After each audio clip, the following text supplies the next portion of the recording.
حضرت علی شیر خدا فرماتے ہیں بخاری مسلم میں، فرماتے ہیں مجھے قسم ہے اس ذات کی جس نے زمین چیر کے دانہ پیدا کیا ہے، مجھ سے رحمت عالم صلی اللہ علیہ وسلم نے وعدہ فرمایا کہ علی یاد رکھنا تم سے صرف مومن ہی پیار کرے گا، اور جس سینے میں تمہارا بغض ہوگا وہ سینہ مومن کا نہیں منافق کا ہوگا۔ تم سے مومن پیار کریں گے، مومنوں کے دلوں میں کشش ہوگی تمہارے لیے، ان کے سینے کشادہ ہوں گے تمہارے حق میں۔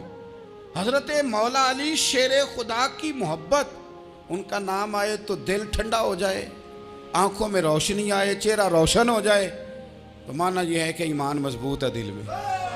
اور اگر بندہ کمزور ہونے لگ جائے، اگر اس کی کیفیات کوئی اور رنگ پیش کریں، تو معنی یہ ہے کہ ایمان سینے میں مضبوط نہیں ہے۔ حضرت علی شیر خدا سے حضور کا جو قربت کا تعلق دیکھیں، کچھ لوگ ایسے ہوتے ہیں کہ جن سے قربت ہوتی ہے، آپ نے کبھی دیکھا ہے ہر بندے سے مل کے بندہ رو نہیں سکتا، ہر بندے کو دیکھ کے رونا آتا نہیں، لیکن کچھ لوگوں سے روح ملتی ہے نا کسی کی، تو ویسے کبھی وہ بندے مل جائیں نا، دل کرتا ہے تینوں سامنے بٹھا لاں، تیرے درد پرانے چھیڑاں۔ کچھ لوگ ایسے ہوتے ہیں جن کے ساتھ حضور تشریف فرما ہیں، حضرت علی شیر خدا کہیں گئے ہوئے ہیں، تو محبوب کیا فرماتے ہیں؟ فرماتے ہیں اللہ اس وقت تک میرے پاس حضرت اسرائیل کو نہ بھیجنا جب تک میں علی سے ملاقات نہ کر لوں۔ دعائیں ہو رہی ہیں کہ میری جب تک ملاقات نہ ہو جائے، میرا جانے کا وقت نہ آئے۔ مشکات میں حدیث موجود ہے۔ تو سرور کائنات علیہ السلام کا جو ان کے ساتھ قربت ہے، حضور کا جو ان سے پیار ہے، حضور نے ہر مہاجر کو ایک انصاری کا بھائی بنایا، انصار کے اندر حضور نے بھائی چارہ قائم فرمایا، اور یہ تاریخ کا وہ والا بھائی چارہ ہے جس کی نہ اس سے پہلے کوئی مثال ہے، نہ قیامت تک دوبارہ کوئی مثال دی جا سکتی ہے۔ بھائی جب سگے بھائی جب شادی شدہ ہو جاتے ہیں نا، تو ان کی اپنی اپنی جیبیں ہو جاتی ہیں، اپنی اپنی گفتگو ہو جاتی ہے۔ 6 ماہ کے بچے کے بارے میں بھی وہ کہنے لگ جاتے ہیں میں نے بچوں کا بھی تو کچھ بنانا ہے نا۔ انہیں بالکل اب وہ چیزیں نظر آنی بند ہو جاتی ہیں جس میں والدین اور بہن بھائی شامل ہوتے ہیں، وہ کہتے ہیں میرے بھی تو بچے ہیں۔ لیکن یہ بھائی چارہ مہاجرین اور انصار کا اتنا زبردست اور معنی خیز ہے، حضور نے بھائی چارہ قائم فرمایا۔ سگے بھائیوں کو وراثت دینا مشکل ہوتا ہے، بڑا کہہ رہا ہوتا ہے کمائی تو میں نے کی تھی، چھوٹا کہہ رہا ہوتا ہے کہ باہر تو پہلے میں گیا تھا، جھگڑے، لیکن یہ تاریخ اسلامی کا وہ بھائی چارہ ہے کہ جن میں برادری، قبیلہ، رنگ، نسل، علاقہ ایک نہیں، پر ہزاروں قومیں وجود میں آئیں، دہر میں خشک و تر کے رشتے سے ہم نے بنیاد دوستی رکھی، یاد خیر البشر کے رشتے سے۔ اور اقبال نے جن انداز میں اس مضمون کو بیان کیا ہے وہ انداز ہی نرالا ہے۔ اقبال فرماتے ہیں خاص ہے ترکیب میں قوم رسول ہاشمی، بننے میں کوئی خاص، ان کی ترکیب ہی کوئی خاص ہے۔ حضور نے بھائی بھائی بنا دیا۔ اب بھائی جن کو دینی اسلامی مذہبی بھائی بنایا ہے، وہ دوسرے بھائی کے بارے میں کیا ذہن رکھتا ہے؟ وہ کہتا ہے کہ میرے بھائی میرا کاروبار بھی آدھا تیرا، جائیداد بھی آدھی تیری، چونکہ تو میرا بھائی ہے تو تو رسی لے کے پیمائش کر لے، میں اپنا گھر بھی بانٹ کے آدھا تجھے دینا چاہتا ہوں۔ جب اس قدر زیادہ لوگوں کی نظریاتی پختگی ہوئی اور لوگ اس قدر زیادہ مزاج رکھنے لگے، تو پھر ایک خاص قربت کا ماحول وہاں نظر آیا۔ پھر وہ جو مہاجر بن کے آئے تھے اور بہت زیادہ جن لوگوں نے جہاد کیا تھا، جد و جہد کی تھی، گھر بار چھوڑے تھے، پھر ان لوگوں کو زیادہ دشواری نہیں ہوئی، زیادہ آزمائش نہیں ہوئی دل لگانے میں اور مدینے میں رہنے میں، بڑی آسانی سے وہ لوگ وہاں رہنے لگے، اور بڑی جلدی ان کا مدینے سے اور اہل مدینہ سے پیار بڑھ گیا۔ تو میرے عزیز بھائیوں، حضور نے ہر انصاری اور مہاجر کو ایک دوسرے کا بھائی بنا دیا، سب کو بنا دیا۔ حضرت علی رہ گئے، اب یہ تو دونوں مہاجر ہیں، حضور بھی مکہ شریف سے آئے ہیں، حضرت علی بھی، بظاہر تو دونوں مہاجر ہیں، اگرچہ ساری زمین کے مالک رسول پاک ہیں، سب کو بھائی بھائی بنا دیا۔ تو اب ہر بندے کو بھائی مل رہا ہے، اور بھائی بڑے پیارے ہوتے ہیں۔ میں کئی دفعہ کہتا ہوں کہ بھائی بڑے پیارے ہوتے ہیں، کچھ قدورتیں دنیاوی طور پر معاذ اللہ دلوں میں آ جاتی ہیں، لیکن بھائی کا درد جو بھائی محسوس کر سکتا ہے وہ بھی دوسرے کو محسوس نہیں ہوتا۔ تو حضرت علی جب کسی کے بھائی نہیں بنائے گئے تو رو ہی پڑے، اتنے دلیر بندے تھے، پر بھائی کی ضرورت بندہ اتنی محسوس کرتا ہے۔ اس کو بھائی سے لگاؤ اتنا زیادہ ہوتا ہے کہ مولا علی رو پڑے، مشکات میں موجود روئے۔ حضور نے فرمایا کیوں روتے ہو؟ عرض کی حضور آپ نے سب کو ایک دوسرے کا بھائی بنایا ہے، میں رہ ہی گیا ہوں، مجھے کسی کا بھائی نہیں بنایا۔ اب وہ آنسوؤں میں لپٹی ہوئی وہ بات حضرت علی نے عرض کی تو محبوب نے فرمایا علی انت اخی فی الدنیا والآخرہ، فرمایا علی تو میرا بھائی ہے، اور نرا دنیا میں نہیں، تو دنیا اور آخرت میں میرا بھائی ہے، تو میرا بھائی ہے دنیا میں بھی اور آخرت میں۔ تو حضرت مولا علی شیر خدا کرم اللہ تعالی وجہہ الکریم کے جو فضائل ہیں، جو ان کے خصائص ہیں، ان کی جو فضیلت کی باتیں، میں نے جیسے کہا کہ انہیں بڑی زیادہ دلچسپی تھی میدان جہاد سے، شوق شہادت ان کا دیدنی تھا۔ ایک موقع پر نبی پاک صلی اللہ تعالیٰ علیہ وسلم نے ارادہ فرمایا کہ حضرت علی کو اپنا نائب بنا کے مدینہ منورہ میں چھوڑ کے جایا جائے۔ محبوب کریم علیہ السلام جب بھی تشریف لے جاتے تھے تو کسی ایک کو نائب بنا کر مدینہ منورہ میں چھوڑ جاتے۔ حضرت عبداللہ ابن مختوم رضی اللہ تعالیٰ عنہ کو بھی ایک دفعہ حضور چھوڑ کے گئے، تو ایک جنگ کے موقع پر محبوب نے حضرت علی شیر خدا سے کہا کہ آپ کو میں اپنا نائب بنا کے یہاں چھوڑ کے جاتا ہوں۔ یہاں لوگ جان چھڑاتے ہیں، کام کا جب وقت آتا ہے، میدان میں نکلنے کا وقت آتا ہے تو جان چھڑاتے ہیں، اور وہ کہتے ہیں کہ باقی سارے کام لے لو، جب وقت مشکل آئے تو پھر ہمیں کام نہ بتاؤ۔ اب مشکل وقت ہے، جہاد میں جانا ہے۔ حضرت مولا علی شیر خدا کرم اللہ تعالی وجہہ الکریم کو حضور نے فرمایا کہ اس دفعہ میرا ارادہ بنا ہے کہ تمہیں چھوڑ کے جاؤں۔ تو حضرت علی کو چھوڑ کے جایا جا رہا ہے، ان کو مدینے میں رہنا ہے، میدان میں نہیں جانا۔ عام آدمی کتنا پسند کرتا ہے کہ میں آرام سے رہوں گا، لیکن حضرت علی کو اتنا شوق تھا میدان جہاد کا، اتنی تڑپ تھی ان کے دل کے اندر کہ عرض کرنے لگے یا رسول اللہ صلی اللہ تعالی علیہ وسلم، رو پڑے، کہنے لگے حضور ساری دنیا میدان میں جہاد کرے گی اور میں یہاں عورتوں اور بچوں کے پاس رہوں گا، میں یہاں عورتوں اور بچوں کے بیچ وقت گزاروں، حضور مجھے لے کے جائیں۔ تو وہاں بھی حضور نے محبت کی بات سمجھائی، فرمایا علی جب حضرت موسیٰ کوہ طور پہ گئے تھے تو اپنے بھائی جناب ہارون کو چھوڑ گئے تھے، تو تم بھی تو میرے لیے اسی طرح ہونا جس طرح موسیٰ کے لیے ہارون تھے، لیکن فرمایا یہ یاد رکھنا میرے بعد نبی کوئی نہیں، حضرت موسیٰ بھی نبی ہیں اور جناب ہارون بھی نبی ہیں علیہم السلام، لیکن وہ انہیں چھوڑ کے گئے تھے، میں تمہیں چھوڑ کے جا رہا ہوں۔ ایک بات اپنے ذہن کے اندر بٹھانا کہ میرے بعد کوئی نبی نہیں آئے گا۔ تو عزیز بھائی حضرت مولا علی شیر خدا کا جذبہ جہاد، اچھا پھر میں نے دیکھا ہے جس زمانے میں میں اور آپ رہ رہے ہیں، اس زمانے میں لوگ کمزور ہوتے جا رہے ہیں نفسیاتی طور پر، ڈری ڈری سی باتیں لوگ کرتے ہیں، سہمے سہمے سے جملے بولتے ہیں، اور یہ ہر بندے کا اپنا الگ ڈر ہے۔ دانشوروں نے لکھا ہے کہ غریب آدمی کا ڈر تھوڑا ہوتا ہے، اور جو اونچے عہدے پہ چلا جائے اس کا ڈر، یعنی زیادہ ہاتھ اپوزیشن کے نہیں بندے ہوتے، حکومت کے بندے ہوئے ہوتے ہیں۔ لوگوں کو ساتھ لے کے اپوزیشن نے نہیں چلنا ہوتا، حکومت نے چلنا ہوتا ہے۔ تو حکومت میں جب لوگ ہوتے ہیں تو ان کے اندر کمزوری آ جاتی ہے، جب آپ بڑے عہدے پہ چلے جاتے ہیں تو آپ کی مجبوریاں بھی بڑی ہو جاتی، ہر آدمی کہیں نہ کہیں کمزور پڑتا ہے۔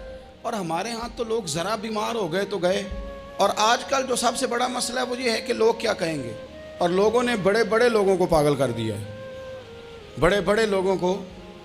ہمارے علماء نے ایک بات لکھی ہے کہ ایک دفعہ نا ایک استاد صاحب سبق پڑھانے کے لیے آئے تو طالب علموں نے ارادہ کیا کہ آج استاد جی کو بیمار کرنا ہے۔ یہ جو آپ کے مشیر ہوتے ہیں نا ارد گرد، ان کی پڑتال بھی بڑی ضروری ہوتی ہے کہ یہ خبر کون سی لے کے آ رہے ہیں اور یہ کس طرح سے گائیڈ کر رہے ہیں۔ ہمیں تنقید کرنے والا بندہ اچھا تو نہیں لگتا، لیکن تنقید کرنے والے جو ہوتے ہیں وہ ہمیں نکھارتے ہیں، وہ ہماری کمزوریاں جو ہمارے اپنے نہیں نکال سکتے وہ نکال کے ہمیں بتاتے ہیں کہ تم یہاں کمزوری کر رہے، اس کا نفع ہوتا ہے۔ طالب علموں نے ارادہ کیا ایک دفعہ، یہ ہم جو اتنی زیادہ توجہ کرتے ہیں نا لوگوں کی باتوں پہ، لوگ کیا کہیں گے، میں کئی دفعہ دوستوں سے عرض کرتا ہوں زیادہ وضاحتیں نہ دیا کریں، زیادہ وضاحتیں دینے سے بھی بندہ کمزور ہو جاتا ہے۔ ہر وقت کا انداز وضاحتوں کا اور ہر وقت دفاعی محاذ پہ نہیں کھڑے رہنا چاہیے۔ وہ ارادہ کر لیا لوگوں نے، طالب علموں نے، کہ استاد جی کو بیمار کرنا ہے، تو استاد سب چنگے بھلے اچھے بھلے صحت مند آئے، کلاس میں داخل ہوئے تو پہلا شاگرد کہتا ہے استاد جی خیر ہے، آنکھیں بڑی سرخ ہیں۔ میں چل دوڑ جا بیوقوف آدمی، بالکل ٹھیک ہوں، چل کلاس میں بیٹھ چل۔ تھوڑا سا آگے گئے تو دوسرا شاگرد، انہوں نے اب 10-15 نے ارادہ کیا ہوا تھا، دوسرا کہنے لگا خیریت ہے، بڑے کمزور کمزور لگ رہے ہیں۔ اس نے کہا میں بالکل ٹھیک ہوں، کمزور کا چل دوڑ جا اپنا کام کر۔ وہ تیسرے کے پاس گئے تو کہنے لگا استاد صاحب خیر ہے، آپ کے تو مجھے ہاتھ بھی کانپتے دکھائی دے رہے ہیں۔ اس نے کہا اچھا واقعی؟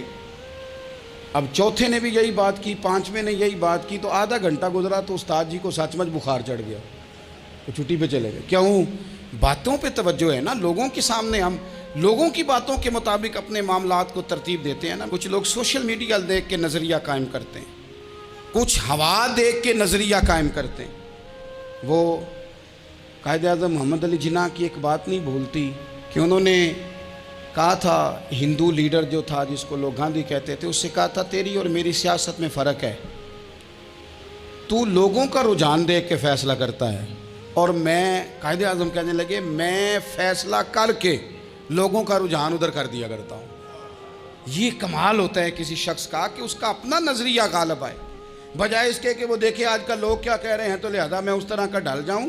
لوگ تو ایک وقت کے لیے کچھ کہتے ہیں، پھر اگلے 4 گھنٹوں میں کچھ اور کہتے ہیں۔ حضرت مولا علی کے مزاج میں استقامت ہے، اور جو لوگ جو بہت زیادہ پراپوگنڈا کرتے ہیں اور بہت زیادہ کسی کے بارے میں بات کرتے ہیں، ان کا وہ مزاج نہیں، ان کی وہ طبیعت نہیں، وہ اپنے حساب سے فیصلہ کرتے۔ ایک شخص تھا عمر بن عبد ود، 90 سال کا بوڑھا، لیکن جب تلوار لے کے میدان میں آتا تھا تو 1000 آدمی کے مقابلے میں لڑتا تھا، اور لوگ جگہ جگہ یہ کہتے تھے تو اس طرح ہے جس طرح عمر بن عبد ود لوگوں کو ڈراتا ہے، تو اس طرح ہو گیا۔ یہ اس کے ارد گرد کے لوگ اس کی مثالیں دیتے تھے۔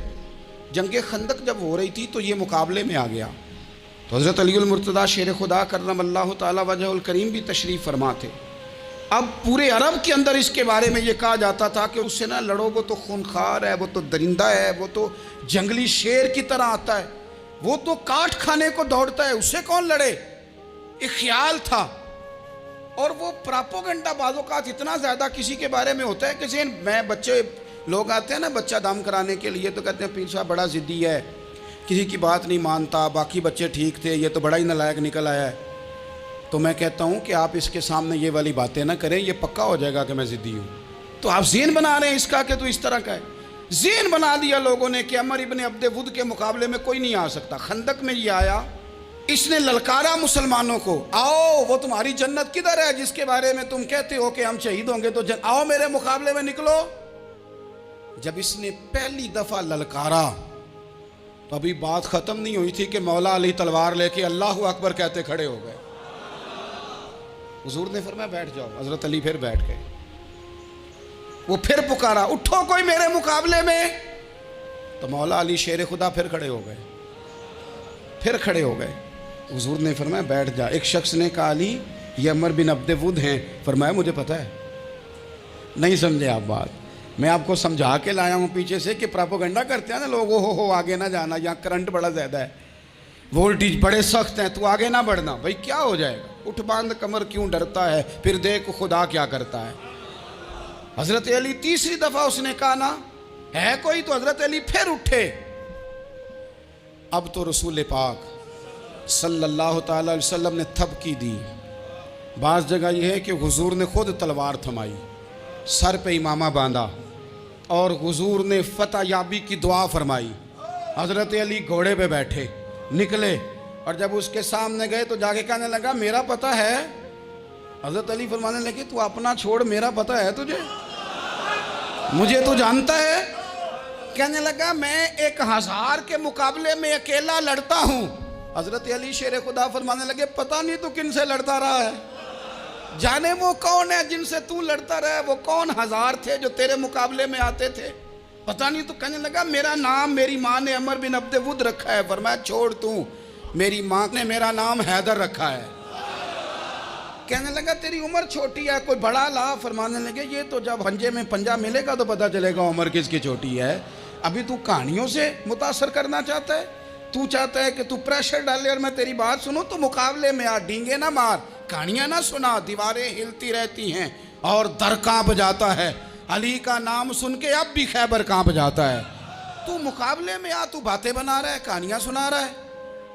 وہ کہنے لگا تو بچہ ہے، میں چاہتا نہیں تیرا خون بہاؤں۔ تو حضرت علی کہنے لگے میں بڑے دن سے پریشان ہوں کہ کسی بے ایمان کا خون بہایا کیوں نہیں، میرا بڑا دل کر رہا ہے تیرا خون بہاؤں۔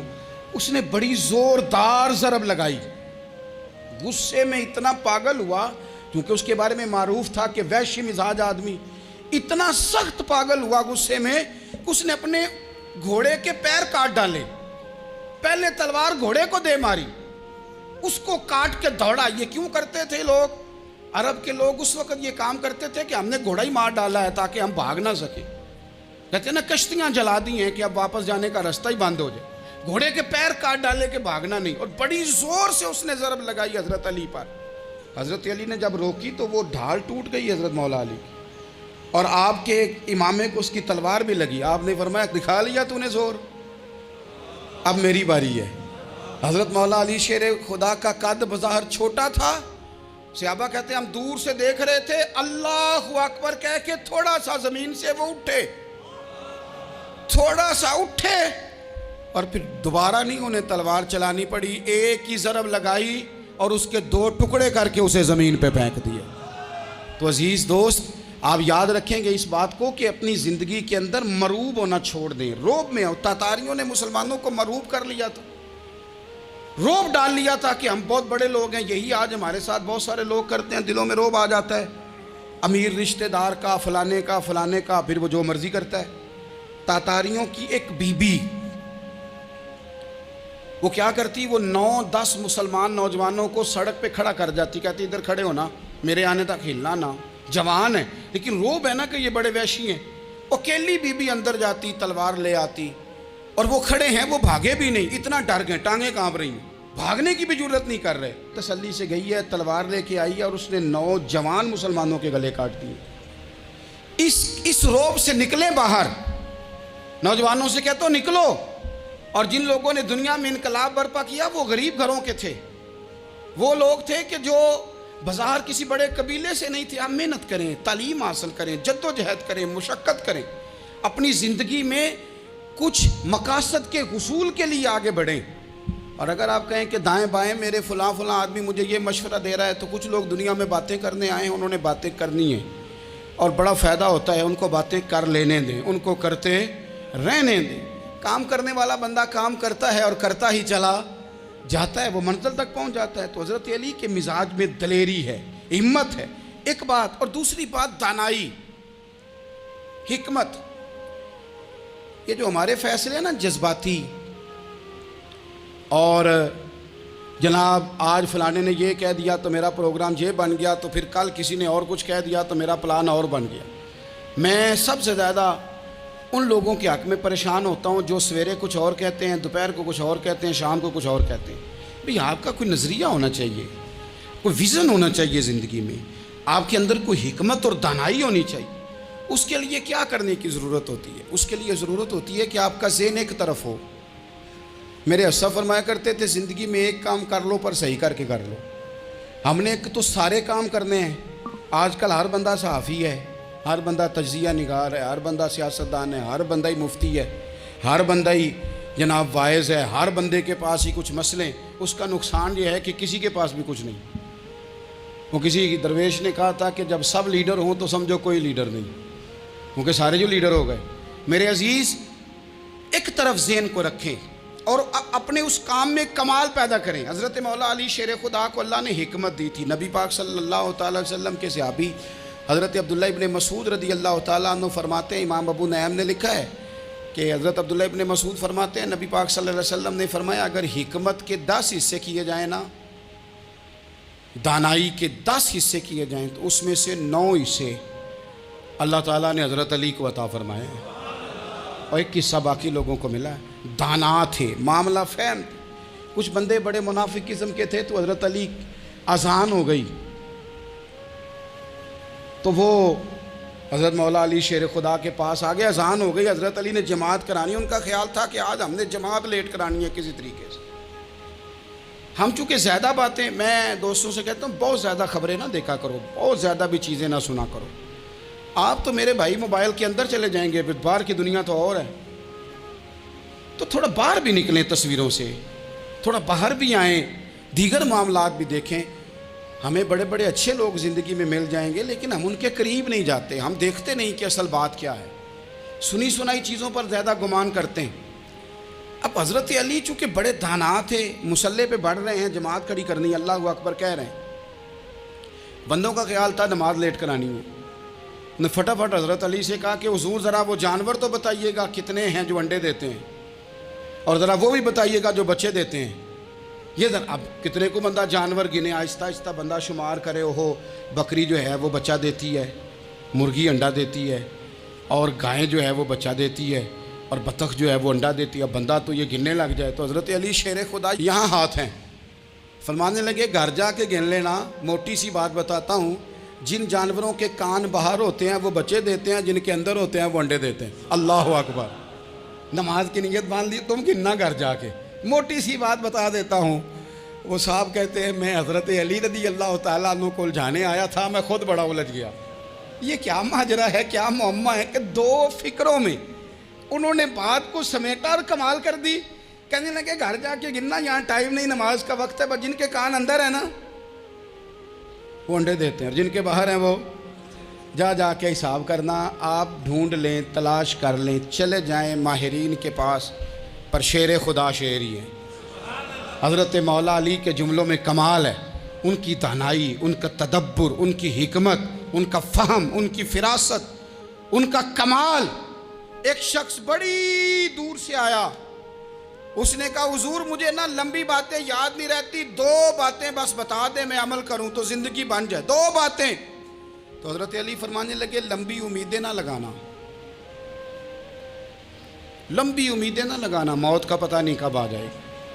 منصوبہ بندی ضرور کرنا آنے والی نسلوں کے لیے، اپنی ذات کے لیے لمبی امیدیں نہ باندھنا، یہ بھی کر لوں گا، یہ بھی کر لوں گا۔